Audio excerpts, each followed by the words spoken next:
창세기 30장 1에서 24절 말씀입니다. 30장. 라헬이 자기가 야곱에게서 아들을 낳지 못함을 보고 그의 언니를 시기하여 야곱에게 이르되 내게 자식을 낳게 하라. 그렇지 아니하면 내가 죽겠노라. 야곱이 라헬에게 성을 내어 이르되 그대를 임신하지 못하게 하시는 이는 하나님이시니 내가 하나님을 대신하겠느냐. 라헬이 이르되 내 여종 빌하에게로 들어가라. 그가 아들을 낳아 내 무릎에 두리니 그러면 나도 그로 말미암아 자식을 얻겠노라. 하고 그의 시녀 빌하를 남편에게 아내로 주매 야곱이 그에게로 들어갔더니 빌하가 임신하여 야곱에게 아들을 낳은지라. 라헬이 이르되 하나님이 내 억울함을 푸시려고 내 호소를 들으사 내게 아들을 주셨다. 하고 이로 말미암아 그의 이름을 단이라 하였으며 라헬의 시녀 빌하가 다시 임신하여 둘째 아들을 야곱에게 낳으매 라헬이 이르되 내가 언니와 크게 경쟁하여 이겼다. 하고 그의 이름을 납달리라 하였더라. 사랑하는 형제 여러분, 4월 4일 월요일 저녁 목상에 잘 오셨습니다. 야곱은 형과 아버지를 속여서 도망쳐 살다가 외삼촌에게 속아서 중혼을 하고 14년 종살이를 하는 중입니다. 언니 레아가 먼저 아들을 넷이나 낳을 동안 한 명도 낳지 못한 라헬이 먼저 출산 경쟁을 시작합니다. 자기 여종 빌하를 남편에게 주어서 출산하게 한 것입니다. 그 당시에는 자녀를 못 낳으면 여종을 통해서라도 자녀를 얻어서 본부인의 자녀로 삼는 문화가 있었어요. 그렇다고는 해도 옳은 일은 아니죠. 하지만 이미 중혼 가정이 되고 보니 뭔들 못할 게 없어져 버린 그러한 형국입니다. 자기에게 자식 낳게 해주지 않으면 죽어버리겠다고까지 이렇게 화를 내고 말입니다. 남편을 괴롭히고 나서 첩을 준 거죠. 자식 안 주시는 것은 하나님이시지 어디 야곱이 마음대로 되는 게 아니잖아요. 아무튼 그렇게 해서 라헬의 여종 빌하가 아들을 이어서 2명을 낳았습니다. 이제 9절. 레아가 자기의 출산이 멈춤을 보고 그의 시녀 실바를 데려다가 야곱에게 주어 아내로 삼게 하였더니 레아의 시녀 실바가 야곱에게서 아들을 낳으매 레아가 이르되 복되도다 하고 그의 이름을 가시라 하였으며 레아의 시녀 실바가 둘째 아들을 야곱에게 낳으매 레아가 이르되 기쁘도다 모든 딸들이 나를 기쁜 자라 하리로다 하고 그의 이름을 아셀이라 하였더라. 라헬이 출산 경쟁을 시작하니까 레아도 가만히 있을 수가 없어서 자기 여종 실바를 야곱에게 첩으로 주어요. 아들 4명 낳았으니까 좀 참을 만도 한데 무슨 짓들을 하는지 모르겠죠. 이게 언약 가문이 말입니다. 그래서 레아의 여종 실바가 아들을 연속해서 2 낳았어요. 야곱의 가정사를 보면 정말이지 사람에게 소망을 둘 여지가 없다는 것을 생각하게 합니다. 앞으로도 계속해서 더욱 느끼게 될 일이에요. 인격 좋아 보이는 인간도 어떤 측면은 연약한 면이 있고요. 그 연약한 면을 마귀가 틈타서 공략할 때 무너지기 십상이거든요. 인간은 그저 긍휼히 여겨야 할 대상이지 전면적인 모범이란 세상에 없습니다. 그러니 오직 하나님께만 소망을 두어야 한다는 것은 물론이고요. 유일한 인생 모범은 우리 주 예수 그리스도뿐임을 성경을 볼 때마다 깨달아야 합니다. 야곱의 아내들의 경쟁을 보면 야고보서 3장 16절에 시기와 다툼이 있는 곳에는 혼란과 모든 악한 일이 있음이라 하신 이 말씀이 딱 맞습니다. 시기와 다툼이 있기 때문에 거기서는 진리가 들어서지를 못하는 거죠. 그들의 경쟁이 도를 넘어서 지나칩니다. 한 번은 루벤이 들판에서 합환채라는 특별한 채소를 캐어온 일이 있었어요. 14절. 밀 거둘 때 루벤이 나가서 들에서 합한채를 얻어 그의 어머니 레아에게 드렸더니 라헬이 레아에게 이르되 언니의 아들의 합한채를 청구하노라. 레아가 그에게 이르되 내가 내 남편을 빼앗은 것이 작은 일이냐? 그런데 내가 내 아들의 합한 채도 빼앗고자 하느냐? 라헬이 이르되 그러면 언니의 아들의 합한 채 대신에 오늘 밤에 내 남편이 언니와 동침하리라 하니라. 저물 때에 야곱이 들에서 돌아오매 레아가 나와서 그를 영접하며 이르되 내게로 들어오라. 내가 내 아들의 합한 채로 당신을 샀노라. 그 밤에 야곱이 그와 동침하였더라. 하나님이 레아의 소원을 들으셨으므로 그가 임신하여 5째 아들을 야곱에게 낳은지라. 레아가 이르되 내가 내 시녀를 내 남편에게 주었으므로 하나님이 내게 그 값을 주셨다 하고 그의 이름을 이사가리라 하였으며. 네, 르우벤이 캐어온 합한 채를 라헬이 탐내었는데요. 합한 채는 일종의 최음제입니다. 레아는 합한 채를 라헬에게 주는 대신 그날 밤 남편과의 잠자리를 라헬에게서 양보받아서 남편과 잠자리를 했습니다. 남편에 대한 소유권 행사를 라헬이 하고 있는 모양새죠. 그 정도로 야곱은 라헬만 사랑했던 것이 확인이 되면서 남편과의 잠자리를 가지고 다투고 거래까지 하니 어디 이게 야곱의 영광이 되겠습니까? 기쁨이 되겠습니까? 언약 가문에서 할 짓들이 아니죠. 시편 62편 5절에는 나의 영혼아 잠잠히 하나님만 바라라. 무릇 나의 소망이 그로부터 나오는도다 했는데요. 정말 소망은 오직 하나님께만 있지 인간에게는 있을 수가 없습니다. 그렇게 하면서 야곱에게는 11아들과 딸 하나가 태어났고 막내 베냐민은 35장에서 라헬이 낳게 됩니다. 19절 레아가 다시 임신하여 6째 아들을 야곱에게 낳은지라. 레아가 이르되 하나님이 내게 후한 선물을 주시도다. 내가 남편에게 6아들을 낳았으니 이제는 그가 나와 함께 살리라 하고 그의 이름을 스불론이라 하였으며 그 후에 그가 딸을 낳고 그의 이름을 디나라 하였더라. 하나님이 라헬을 생각하신지라. 하나님이 그의 소원을 들으시고 그의 태를 여셨으므로 그가 임신하여 아들을 낳고 이르되 하나님이 내 부끄러움을 씻으셨다 하고 그 이름을 요셉이라 하니 여호와는 다시 다른 아들을 내게 더하시기를 원하노라 하였더라. 아기를 낳을 때마다 그 아기의 법적 어머니가 이름을 짓는데요. 이름을 지은 것에서 명명자의 마음이 엿보입니다. 12아들과 그 이름의 뜻과 생모와 명명자를 출생 순서대로 나열해 볼게요. 네. 첫째, 르우벤, 보라 아들이라 이런 뜻이고요. 시몬, 드르심이라는 뜻이고요. 셋째, 레위, 연합입니다. 넷째는 유다, 찬송이라는 뜻이고요.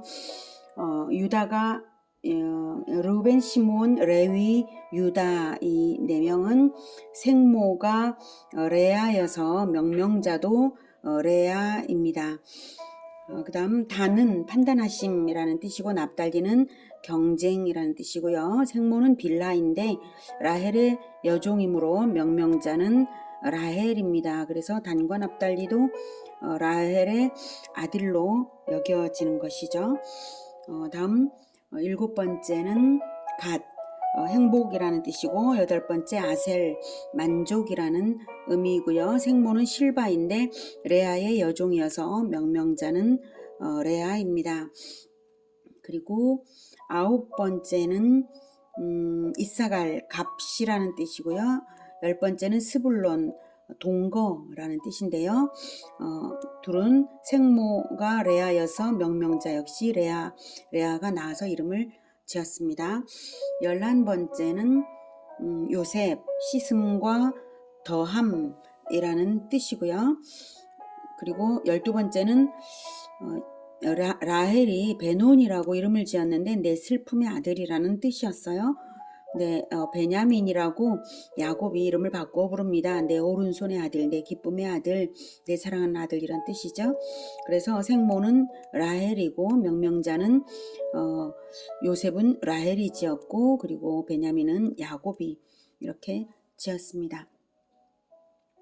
이 12아들의 후손들이 훗날 이스라엘의 12지파를 형성하여서 큰 민족을 이루게 됩니다.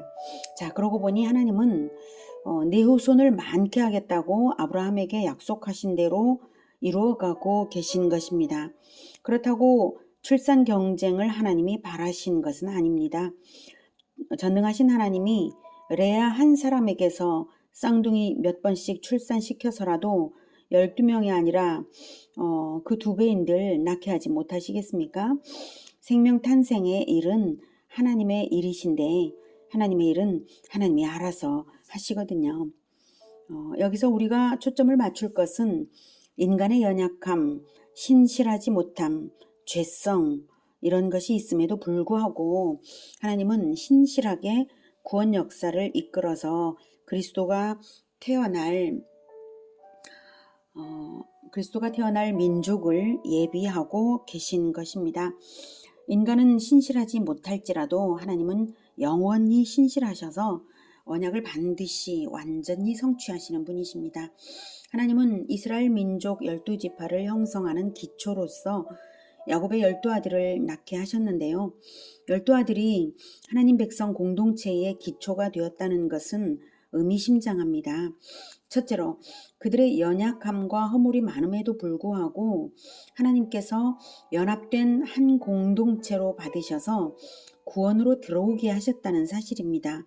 그것은 야곱이 아브라함과 이삭의 후손으로서 언약 백성의 대표이며 하나님의 집을 짓는 첫 기초돌을 놓은 자이기 때문에 그에게 소속된 자는 한 공동체로서 하나님의 집을 이루어가는 한 몸으로 인정하신다는 의미입니다. 베델에서 야곱이 돌베개를 기념비로 세우면서 서원한 것이 하나님의 집을 세우겠노라 이렇게 서원했죠. 그것이 하나님에 의해 이루어지고 있는 모양새인 것입니다. 야곱은 베델에 건축을 한 것은 아니지만 진정한 하나님의 집, 언약 가문 공동체를 구성하고 있고 하나님께서 그것을 주관하고 계시고요. 장차 베델로 돌아가게 될 것입니다. 12아들로 출발된 12지파를 생각해 보면 현실의 교회들 안에는 다양한 갈등과 연약함이 상존함에도 불구하고 교회 공동체는 하나님의 집인 것이 분명함을 생각하게 합니다. 얼마나 은혜로운지요. 이것을 생각할 때 야곱 가정의 엉망진창인 모습을 보면서도 그걸 보시면서도 그 가문을 버리지 않으시고 변화로 인도하시는 하나님의 은혜에 우리가 감격되고 감사하게 되는 것입니다. 우리의 가정과 교회들 역시 야곱의 가문과 다를 바 없는 허물들이 많은데 하나님께서는 자기 아들의 생명으로 죗값 치르게 하시고 우리를 아들들로 그리고 하나님의 집으로 받아주신 것입니다. 마찬가지로 야곱의 가문 역시 언약 가문이기에 훗날 오실 그리스도의 피로써 대속을 받는 가문인 것입니다. 가나안의 베델로 돌아가서 하나님께 예배하며 산다면 말입니다. 12지파 형성의 의미가 둘째로는 충족수의 지파를 형성해 주셨다는 것입니다. 이것은 아브라함의 기도를 받으시고 심판을 유보하시는 응답의 기준 숫자가 10명의 의인이었던 것과 관련이 있습니다. 소돔성을 심판하지 않으실 약속을 아브라함에게 주셨을 때에 그 조건이 10명의 의인이 있는 조건이었죠. 심판을 유보하시는 응답의 기준 숫자 10명의 의인입니다. 한 공동체가 신실하게 하나님 앞에 설 때 한 도시를 구원할 수 있다면 그 공동체의 충족수는 적어도 10명의 의인이어야 할 것인데요. 만일을 대비해서 넘치는 수로 의인 공동체를 구성하고자 할 때 12명의 의인이 되어야 할 것이라서 최소한의 충족수가 되었다라고 최소한의 수라고 말한 것입니다. 만수가 열이라면 충족수는 만수를 넘어서고 남아야 해서 열둘입니다. 그래서 우리 예수님은 심혈을 기울여서 제자화를 하되 12제자를 낳으신 것입니다. 구약에는 12지파가 있고 신약에는 12제자가 있습니다. 그 12제자 중에 한 사람인 가룟 유다는 끝까지 믿지 않아서 배신을 했습니다. 배신한 가룟 유다 대신 초대교회에서 마띠아를 뽑았습니다. 굳이 왜 12명을 채웠는가는 구약적 원리를 따라 신약의 새로운 영적 12지파를 시작하는 의미라고 봅니다. 장차 완성될 하나님 나라 도성 예루살렘으로 들어가는 문이 구약 12지파를 통하는 것이라면 하늘 예루살렘 성의 성곽의 기초는 신약 12사도입니다. 이것을 요한계시록 21장 12, 14절에서 이렇게 말합니다. 크고 높은 성곽이 있고 12문이 있는데 문에 12천사가 있고 그 문들 위에 이름을 썼으니 이스라엘 자손 12지파의 이름들이라. 천국으로 들어가는 문이 12문인데 12지파의 문이죠. 13절 동쪽의 세 문, 북쪽의 세 문, 남쪽의 세 문, 서쪽의 세 문이니 그 성의 성곽에는 12기초석이 있고 그 위에는 어린 양의 12사도의 12이름이 있더라. 성곽의 기초석은 12사도의 12이름이 있다고 말하고 있습니다. 야곱은 되는 대로 아들들을 낳았지만 예수님은 생명을 다 바쳐서 12제자를 낳으셨습니다. 이것이 천국의 기초가 되는 충족수 12, 천국의 기초가 되는 충족수입니다. 왜 충족수의 진리를 주시는가 생각할 때 예수님 다시 오실 때까지 제자와의 계보가 끊어지지 않도록 이어가려면 적은 수의 제자로는 대가 끊길 우려가 있지 않겠습니까? 우리의 눈은 비전을 바라보아야 하는데 그 비전은 예수님 재림의 날에 나타날 영광이고 영원히 누릴 복입니다. 너무 적은 수의 제자들이 적은 수의 제자들이라면 근근히 신앙을 이어가기도 어렵고 또 이 분주하고 유혹 많은 세상에서 영적인 대가 끊기기가 쉽습니다. 서로를 지지해 주는 힘이 약하니까요. 자, 그러면 많을수록 좋은가? 이것을 생각해 볼 때 예수님께서 특별히 가까이 동행하시며 가르친 수가 12인 것은 예수님의 능력이 그 정도뿐이어서가 아닙니다. 일반적인 그리스도인들이 따를 수 있는 모델링으로서 적합한 수의 제자 공동체인 것입니다. 일반적인 그리스도인들은 제자화를 할 때에 한 모임을 구성할 때에 숫자가 너무 많으면 교제가 어렵거든요. 사실 하나님의 나라는 하나님과 사귀는 나라입니다. 하나님께서 성전, 즉 성막을 주실 때도 하나님께서 함께 거할 처소로서 함께 교제할 그러한 처소로서 주신 것이고 교제를 초점에 두어야 하는 것입니다. 12 중에서도 3명은 특별히 더 중요한 장면에 동행하신 것을 생각할 때 저는 그 3명이 각각 4명씩의 셀그룹을 이루지 않았을까, 그래서 12명이 되지 않았을까 이런 생각을 해봅니다. 전도서 4장 12절은 한 사람이면 패하겠거니와 두 사람이면 맞설 수 있나니 세 겹줄은 쉽게 끊어지지 아니하느니라 라고 하셨습니다. 그래서 세 사람, 네 사람씩 셀 구성을 해서 세 개의 모임이 되어서 12제자 이렇게 되지 않았을까 이런 생각을 해봅니다. 12제자만 제자인 것이 아니라 전도훈련 보내실 때에 전도자 수가 70명이었고 부활을 목격한 사람들의 수가 500명이고 성령 강림을 동시에 받은 수가 120명인 것을 생각해 보면 예수님의 제자들은 많지만 특별히 12를 강조하신 것은 보통 사람인 우리가 예수님을 따라서 먼저 도달해야 할 비전이 바로 12명의 제자화라는 것을 보여주시는 것이라고 생각합니다. 우리는 12명의 제자화를 위하여 살아가야 하겠습니다. 12명의 제자가 얼마나 진정성 있는 제자화가 되었는가, 이것이 영원한 교회 공동체 건설의 성패를 가르는 힌트가 아닐까요? 그 12명의 제자화를 성실하게 한다면, 예수님을 닮아가게 한다면 나의 제자들도 예수님처럼 각각 12제자를, 그 제자들도 12제자를 낳을 것이고 그 제자들도 계속 12씩을 계속 나아갈 것입니다. 그래서 우리 예수제자 교회는 제자의 제자화를 비전으로 하고 있습니다.